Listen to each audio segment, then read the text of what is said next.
तो all India PGT 2017 से exam conduct करा रही है। हम लोग 2017 से लेकर 2023 तक जितने भी पेपर्स हुए हैं उन पेपर्स का डिस्ट्रीब्यूशन के हिसाब से उनको हल कर रहे हैं। आज हम हल करने वाले हैं शरीर क्रिया। शरीर क्रिया का कितना इंपॉर्टेंस है, तो लगभग 3 क्वेश्चन हर साल पूछे जाते हैं शरीर क्रिया से। तो है ना, इससे पहले पदार्थ विज्ञान में 2 क्वेश्चन थे, संस्कृत में 1 क्वेश्चन था। तो 2 सब्जेक्ट जो हैं उनके इक्वल है। एक सब्जेक्ट शरीर क्रिया के लगभग 3 क्वेश्चन पूछे जाते हैं। 2023 में, 22 में 3-3 क्वेश्चन पूछे गए, 21 में 4 क्वेश्चन पूछे गए। तो 3 से 4 क्वेश्चन पूछे जाते हैं। 2020 में भी 3 क्वेश्चन पूछे गए थे। तो लगभग 3 से 4 क्वेश्चन शरीर क्रिया से पूछे जाते हैं। तो आइए हल करते हैं कौन कौन से क्वेश्चन पूछे गए हैं। थोड़ा सा कभी कभी कोई टॉपिक पढ़ के लगेगा एक शरीर रचना का है, लेकिन बहुत सारी चीजें आपस में मिली हुई रहती हैं। तो 2023 में के क्रम से लिखा है अपन ने, मतलब पहले 2023 के क्वेश्चन आते हैं, फिर उसके बाद में 22 के, 21 के, 20 के, 19 के, है ना। तो यहाँ क्वेश्चन है कि क्रमी आश्रय जो है किस आचार्य ने निर्देशित किया है। ये पिछली बार पूछा गया था। तो हमारा फंडा था क्रमी, के से क्रमी और के से काश्यप, है ना। क्रमी आश्यप किसने बताया? काश्यप, है ना। क्रमी के से और काश्यप के से, ऐसा अपन छोटा सा याद करते समय बोलते हैं। के से क्रमी, के से काश्यप, काश्यप ने बताया है। फिर आते हैं दूसरा क्वेश्चन, ये है मैच द फॉलोइंग करके। यहाँ पर जो धातु होते हैं उनके क्षय को उनके लक्षणों से जोड़ना है अपन को। तो मांस धातु क्षय का होता है, मांस धातु क्षय का होता है धमनी सेतिल, है ना। अपने याद किया था धमनी में मनी है, मांस यानी नॉन वेज महंगा आता है ना। धमनी में मनी है, धमनी सेतिल जो है मांस धातु क्षय का है। रक्त जो है वो सिराओं में बहता है, सिराओं से अपन ब्लड सैंपल निकालते हैं। रक्त क्षय जो है सिरा सेतिल का होता है, ठीक है। मज्जा धातु का जब क्षय होता है तो अस्थि शून्यता लक्षण देखने को मिलता है, क्योंकि जो है मज्जा जो है वो अस्थियों के अंदर रहती। तो अगर मज्जा नहीं होगी तो अस्थि जो है उसके बीच में गैप आ जाएगा, शून्यता आ जाएगी। फिर अपन एक चीज याद करते थे कि अपन, है ना, मेद कहाँ संधियों के बीच में रहती है, ठीक है। और किस चीज को हम शून्य करना चाहेंगे अपने, है ना, अपने उससे, तो चाहेंगे कि मेद यानी फैट ना हो, तो संधि शून्यता जो है वो किसका था? मेद क्षय का होता है। इस प्रकार से हम इन सब चीजों को पढ़ते हैं। धातु क्षय इंपॉर्टेंट टॉपिक रहता है, क्षय वृद्धि वाला। तो यहाँ पर पहले का दूसरा, दूसरे का पहला, ठीक है। फिर सी का जो है चौथा। तो यहाँ पर जो है ये वाला ऑप्शन जो है वो सही है। अगले क्वेश्चन में जाते हैं। अगले क्वेश्चन में हम क्वेश्चन स्रोतस से संबंधित है। स्रोतस हम सुश्रुत में भी पढ़ते हैं, चरक में भी पढ़ते हैं, इसके अलावा शरीर रचना में भी पढ़ते हैं, लेकिन यहाँ क्वेश्चन जो है शरीर क्रिया के अंतर्गत पूछा है, तो जो सिक्वेंस चलता है उसके हिसाब से। तो नीचे 2 कथन दिए गए हैं, एक आदि कथन है और दूसरा तर्क है। एक जो है रीजन बताया गया है। तो आचार्य चरक के अनुसार सोता के मूल निम्न है ना। मूत्र बहा सोता सोतसाम बस्ती मूलम बंक्षणोच्चा। मूत्र व सोतस के मूल बस्ती और बंक्षण होते हैं, तो ये सही कथन है। फिर आओ मेदो बहानाम सोतास मेदो मूलम लोमकूप। मेद व सोतस के मूल जो है मेदो और लोमकूप है, तो ये गलत कथन है, क्योंकि मेद व सोतस के मूल जो है वक्र और बपा वाहन होते हैं। क्या होते हैं? वक्र कौमा बपा वाहन होते हैं। ये श्वेत व सोतस के, मेद और लोमकूप जो है वो बपा वाहन श्वेत व सोतस के मूल हैं। शरीर रचना के अंदर भी देख पढ़ते हैं अपन इनको, प्रदुष्टता के लक्षणों को। तो ये देखिए आप, मेद व सोतस के मूल कौन से होते हैं, चरक संहिता में अपने नोट्स में भी हैं। और मेद व सोतस के मूल जो हैं वो वक्र और बपा वाहन होते हैं। और जो यहाँ ऑप्शन दिया है वो श्वेत व सोतस का है। मेद और लोमकूप जो है वो श्वेत व सोतस के मूल होते हैं। तो इस प्रकार से इस क्वेश्चन का आंसर क्या होगा? ए सत्य है किंतु आर असत्य है, सी आंसर निकलेगा। फिर आते हैं चौथा क्वेश्चन है, नीचे 2 कथन दिए गए हैं। पहला कथन कहता है अनियंत्रित मधुमेह के रुग्ण को ऑस्कल्ट ब्लड टेस्ट की सलाह दी जाती है। है ना, ऑकल्ट। ऑकल्ट ब्लड टेस्ट जो है ये कथन गलत है, क्योंकि ऑकस्ट ब्लड टेस्ट जो है वो स्टूल में ब्लड पार्टिकल्स देखने के लिए होती है ना, तो ये कथन गलत है। स्टूल जो होता है, स्टूल में ब्लड आ रहा है ना, है ना, वो पता करने के लिए होता है ना, तो ये गलत है। दूसरा है अनियंत्रित मधुमेह के रुग्ण को ग्लूमेरुलस के कार्य को देखने के लिए सीरम क्रेटिनिन परीक्षण की सलाह दी जाती है। ग्लूमेरुलस किडनी का पार्ट है, तो डायबिटीज में जब ब्लड शुगर लेवल बढ़ता है तो किडनी में कीटोन बॉडीज बनने लगती हैं, तो उसको देखने के लिए सीरम क्रेटिनिन जो है का टेस्ट किया जाता है। ये कथन सही है, ठीक है। तो यहां पर आंसर बनेगा कि पहला असत्य है और दूसरा जो है वो सत्य है, तो यहाँ डी ऑप्शन सही है। फिर आते हैं, सूची बनाने के लिए बोला गया है दोष और उनके स्थान, ठीक है। तो आलोचक पित्तर जो है वो कहाँ रहता है, दृष्टि में रहता है, ठीक है। और आपका श्लेष्मक कफ है ना, संधियों में रहता है, संश्लेषण करता है संधियों का। और जो व्यान वायु है, व्यान वायु का स्थान हृदय, किसने बताया हुआ है, बागभट्ट ने बताया। बागभट्ट के अनुसार व्यान वायु का स्थान क्या होता है, हृदय होता है। और रंजक पित्त जो है वो यकृत में रहता है। यकृत जो है वो सारंधर ने बताया कि रंजक पित्त का स्थान केवल यकृत जो है वो सारंधर बताते हैं। वैसे यकृत प्लीहा होता है, लेकिन सारंधर ने यकृत माना है, ठीक है। तो फिजियोलॉजी के हिसाब से क्वेश्चन बिल्कुल सही है। और यहाँ पे आंसर पहले का चौथा, तो ऑप्शन ही ज्यादा क्रिटिकल नहीं है, कथन अब सिंपल है, सी आंसर सही है। फिर आता है छठवें क्वेश्चन में, विटामिन के बारे में है। निम्नलिखित में से कौन सा जीवनीय तत्व कैल्शियम फॉस्फेट आंत से शोषण एवं निष्कासन में सहायक होता है। तो कैल्शियम का अवशोषण जो है वो किसके प्रेजेंस में होता है, फॉस्फेट का अवशोषण जो है वो विटामिन डी के प्रेजेंस में होता है ना। जैसे आयरन है, आयरन का एब्जॉर्बेशन जो है विटामिन सी के प्रेजेंस में होता है, और कैल्शियम का एब्जॉर्बेशन जो है वो विटामिन डी के प्रेजेंस में होता है। तो ये हम तीन क्वेश्चन आ रहे हैं, तीन में से एक क्वेश्चन मॉडर्न का हो रहा है, ये अपन समझना है। एक क्वेश्चन मॉडर्न का रहता है तीन में से शरीर क्रिया विज्ञान में। फिर आओ चरक मतानुसार सर्वबुद्धिहीन निम्नलिखित से किस मानसिक प्रगति का लक्षण है, ठीक है। तो सर्वबुद्धि यानी बिल्कुल बुद्धि नहीं होती, किसमें नहीं होती, जो पेड़ पौधे हैं। तो ये वनस्पति काय का जो है उदाहरण है ना। पशु में अणुमेधस रहता है, कम बुद्धि होती है, अणुमेधस शब्द आता है, कम बुद्धि वाले होते हैं पशु, है ना। तो प्रकृति के बारे में जब अपन पढ़ते हैं शरीर क्रिया विज्ञान में, तो वहां पर मानस प्रकृतियों में ये आते हैं, है ना। तो मानस प्रकृतियां पढ़ते हैं, तो मानस प्रकृतियों में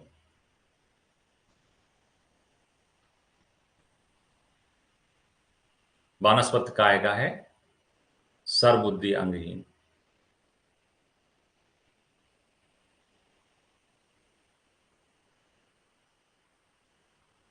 फिर आते हैं आठवां क्वेश्चन। देखिए, फिर अपन देख रहे हैं कि फिजियोलॉजी में से तीन क्वेश्चन पूछते हैं, एक मॉडर्न का रहता है। तो हर साल एक क्वेश्चन मॉडर्न का फिजियोलॉजी से आता है।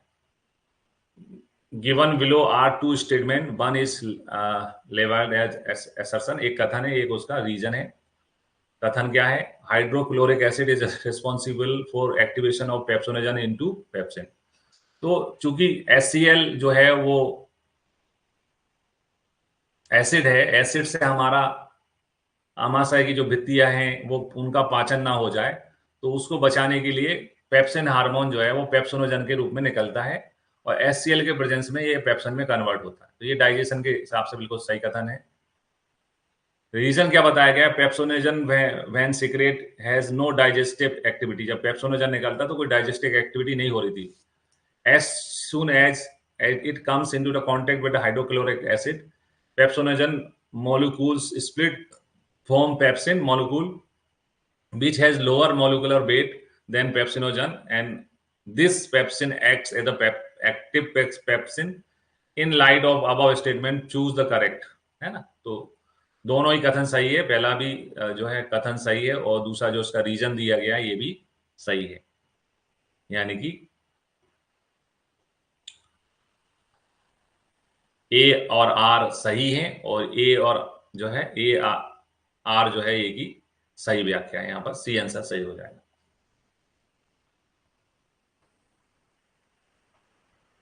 फिर आते हैं 9वें क्वेश्चन में। 9वें क्वेश्चन में जो है चरकोक्त जो है प्रकृति के लक्षण और जो है उनके गुण बताए गए हैं ना। ये इसका वर्णन चरक विमान में है, और विकृति में भी चूंकि अपन प्रकृति पढ़ते हैं तो विकृति में एक्सटेंशन करके ये चीजें मैंने जोड़ दी थी। चरक विमान अध्याय 8 में है।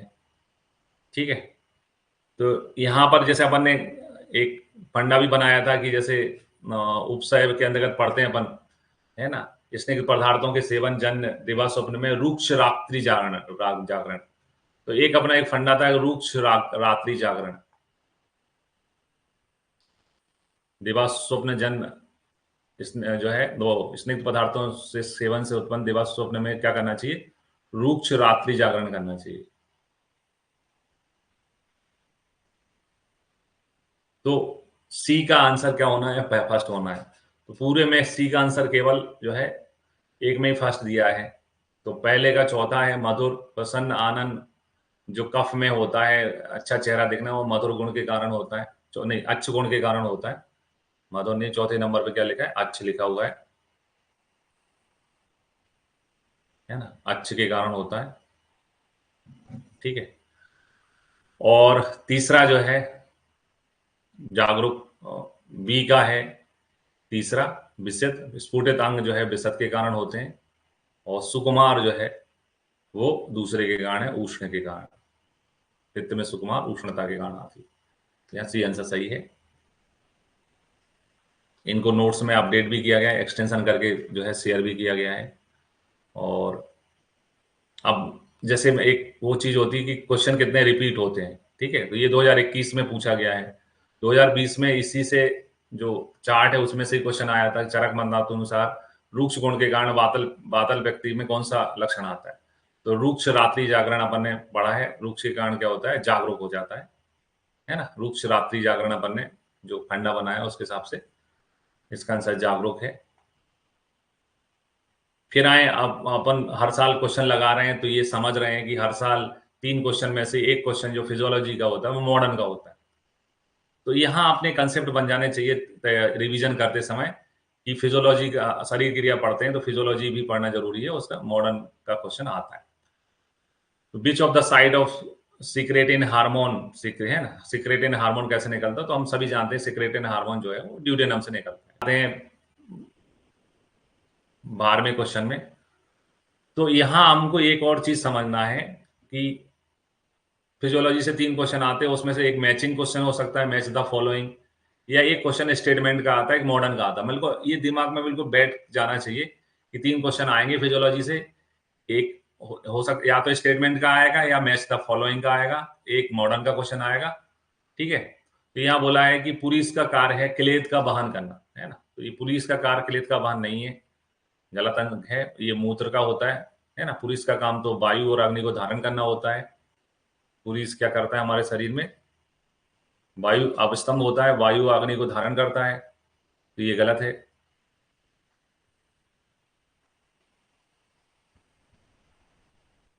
ये गलत है।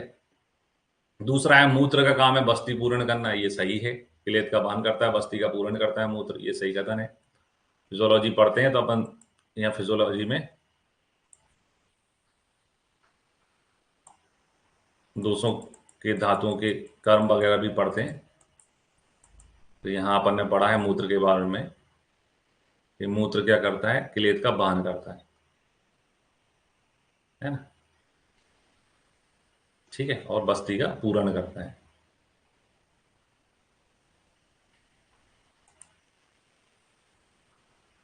तो यहाँ पर आंसर आ जाएगा, स्टेटमेंट 1 जो है वो इनकरेक्ट है, और इस पे स्टेटमेंट सेकंड जो है वो करेक्ट है। फिर आए अकॉर्डिंग टू आचार्य चरक स्नायु इज फॉर्म्ड, है ना, स्नायु जो है किससे बनते हैं। तो इस चरक ने धातुएं, धातु और उनकी उपधातुएं बताई हैं। उपधातु वाला अपन पढ़ते हैं, धातु और उपधातु वाले में तो ये चीज आती है वहां पर। एक मिनट,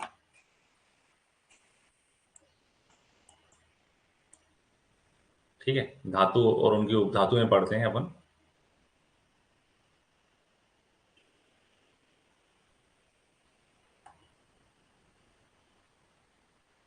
तो चरक के अनुसार उपधातु जब अपन टॉपिक पढ़ते हैं तो मेद जो है वो कैसे बने, मेद से बनता है स्नायु।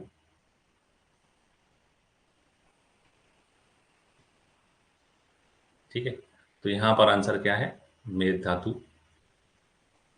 फिर आए 14वें क्वेश्चन में, 2019 में पूछा गया है, पित्त जो त्वचा में रहता है, त्वचा को चमक प्रदान करता है, अनेक प्रकार के अनुप्रयोगों जैसे अभ्यंग परिसेक का पाचन करता है। तो त्वचा में रहने वाले पित्त को अपन किस नाम से जानते हैं, भ्राजक पित्त के नाम से जानते हैं। इसका आंसर है भ्राजक पित्त। फिर आप फिल इन द ब्लैंक्स वाला क्वेश्चन है वायु के बारे में। वायु के बारे में अपन बहुत सारी श्लोक पढ़ते रहते हैं। वायु डैश डैश डैश सर्वम, पूर्ति करने के लिए श्लोक हैं। वायु विस्मिदम, ज्ञान मिदम, ब्रह्म मिदम, सत्व मिदम। तो यहाँ सही आंसर यह है विस्मिदम। जब हम चरक संहिता में चरक चिकित्सा अध्याय पढ़ते हैं, है ना, तो चरक चिकित्सा अध्याय 28 जो वात व्याधि चिकित्सा है, वात व्याधि चिकित्सा में जब हम वात के महत्व को पढ़ते हैं तो वायुर आयुर वायुर बलम और वायुर विस्मितम ऐसा श्लोक आता है, श्लोक नंबर 3 है। तो यहाँ आंसर क्या है, विस्मितम। फिर आते हैं how to body mass index calculate. Body mass index यानी बीएमआई कैसे कैलकुलेट करते हैं, तो बीएमआई वेट इन केजी और हाइट इन मीटर स्क्वायर, है ना, वेट इन केजी में लेते हैं और हाइट इन मीटर स्क्वायर। ये अपन ने नोट्स में भी दिया हुआ है फिजियोलॉजी के। यहाँ पहला आंसर सही है। फिर आज जब हम ओज के गुण पढ़ते हैं तो ओज के गुण में आता है मिश्रण, है ना, ओज के गुण बताए हैं जो शुद्ध हैं, तो ओज के गुण में मिश्रण आता है। तो उसका अर्थ टीका लिखते हुए डलहल ने बताया हुआ है, मिश्रण गुण जो है, जिसमें मछली जैसी फिसलती है ना, पिच्छल भी वैसे ही होता है। तो यहाँ पर आंसर क्या है, पिच्छल। फिर आए यदि 18वें क्वेश्चन में, यदि किसी व्यक्ति 2018 में पूछा गया, यदि किसी व्यक्ति में पिपासा परिदाह अम्लोदकार का लक्षण मिलता है तो उसमें दोष की स्थिति क्या होती है। तो ये हम शरीर क्रिया के विज्ञान के अंतर्गत अपन षट क्रिया काल पढ़ते हैं। षट क्रिया काल में संचय, प्रकोप, कसर, इन सब के अलग अलग लक्षण होते हैं, उनको अपन पढ़ते हैं। तो पित्त के प्रकोप वाले में ये आता है ना, पित्त का प्रकोप जो होता है उसमें आता है अम्लिका, पिपासा, परिदा। पाप करके अपन याद करते हैं, पित्त प्रकोप में पाप ही हो जाता है। तो यहाँ षट क्रिया काल का क्वेश्चन है, आंसर है क्या, पित्त प्रकोप। फिर आए वात प्रकृति इज अ फंक्शन ऑफ, है ना, वाक प्रवृत्ति कौन सी वायु का फंक्शन होता है। तो अपन सभी वायुओं के फंक्शन पढ़ते हैं, उसमें से उदान वायु का होता है वाक प्रवृत्ति। बोलना जो है वो उदान वायु के कारण होता है ना। जब अपन बात के भेद पढ़ते हैं और उनके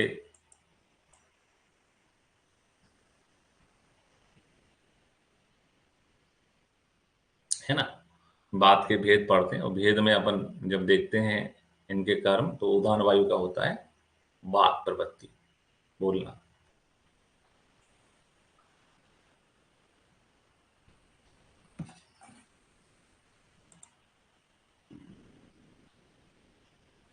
तीन क्वेश्चन लगभग पूछे जा रहे हैं।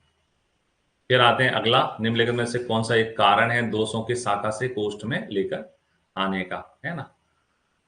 कहाँ बात की जा रही है, दोष को शाखा से कोष्ठ में। तो शाखा में से कोष्ठ में जाने के 5 कारण होते हैं, वृद्ध्या, विसन्नाथ, पाकात, सोतमुख, विशोधनाथ, है ना। तो पाकात, यहां आंसर होगा पाकात। जब अपन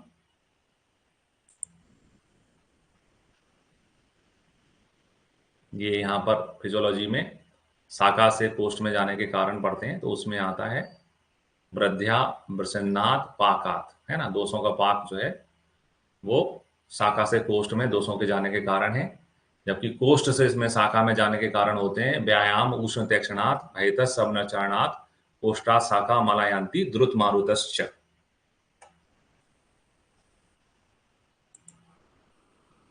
फिर आते हैं मैच द फॉलोइंग क्वेश्चन। मैंने बोला एक क्वेश्चन मैच द फॉलोइंग या फिर स्टेटमेंट का आता है फिजियोलॉजी में। तो जो एक अपन बात कर रहे थे कि कितने क्वेश्चंस ऑल इंडिया पीजीटी में पुराने पेपर से रिपीट होते हैं।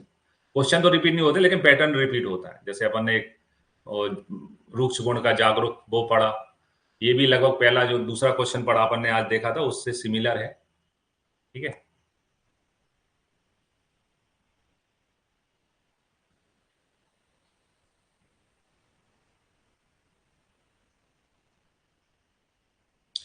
तो आते हैं संधि में शिथिलता कब आती है? जब अस्थियों का क्षय हो जाता है ना। संधि में सौशीलता कब आती है? जब मज्जा का क्षय हो जाता है।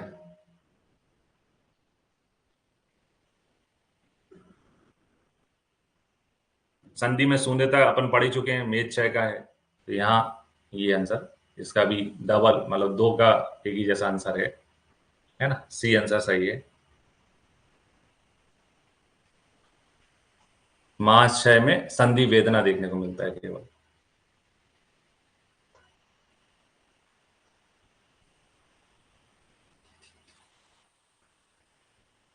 फिर आते हैं 22वें में। 22वां है, निम्नलिखित में से किस प्रकृति में बार बार मुख पाक होने की संभावना रहती है?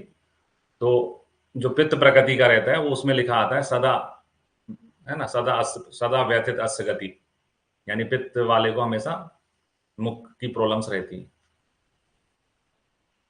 फिर आए 23 में, ये laboratory report of patient mention chronic hypercortisolism which will be diagnosed, है ना। तो हाइपर, जब हाई कोई चीज ज्यादा होती है तो कुशन होने लगता है अपन को, कुशिंग सिंड्रोम का होता है ना।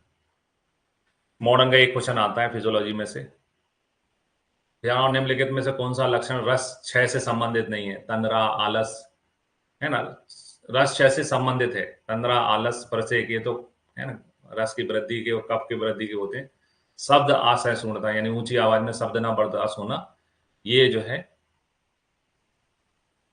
ये है रस क्षय का लक्षण। क्या निम्नलिखित में कौन सा समूह जो है त्रिस्थूण के नाम से जाना जाता है? तो जो वात पित्त कफ है उनको एक तरह स्थूण भी बोला गया है, अपन यहाँ पर लिखते हैं।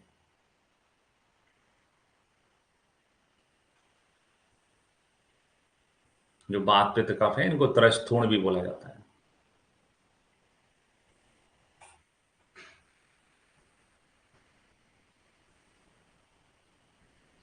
फिर और रक्त का एक स्वरूपात्मक लक्षण है, रक्त उष्ण होता है, शीत होता है, अनुष्ण होता है, अनुष्ण शीत होता है। जब अपन धातुओं के बारे में पढ़ते हैं, एक एक धातु के बारे में, तो रक्त में आता है, रक्त जो है अनुष्ण शीत होता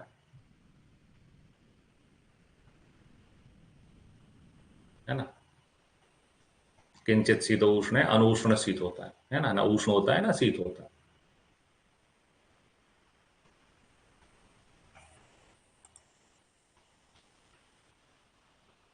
फिर आचार्य बागभट्ट के अनुसार रंजक पित्त का स्थान क्या है? तो आचार्य बागभट्ट के अनुसार रंजक पित्त का स्थान जो है, रंजक पित्त का स्थान उन्होंने क्या बताया? आमाशय।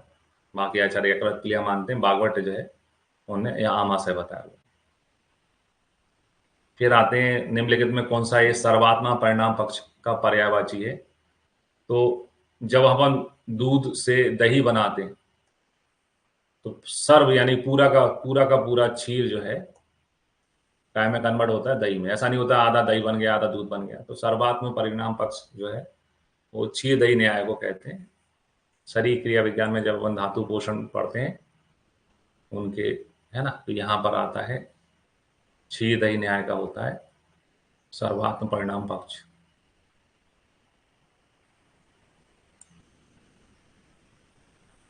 फिर आते हैं कौन सी अग्नि सर्व अपचार सहा होती है, जो सभी को सहन करती है? तो सर्व अपचार सहा अग्नि तीक्षाग्नि होती है।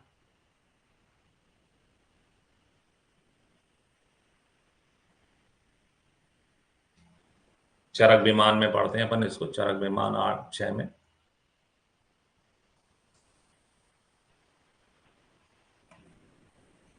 जब अपन चरक विमान पढ़ते हैं तो छठवां चैप्टर है ना। चरक विमान में छठवां चैप्टर वहां पर तीक्षाग्नि के बारे में बताया गया, तो सर्वोपचार सहा होती है ना, चरक विमान। अगर आपको हमारा वीडियो पसंद आया तो इसे लाइक करें और हमारे चैनल को सब्सक्राइब करें। वीडियो को अंत तक देखने के लिए आपका बहुत बहुत धन्यवाद।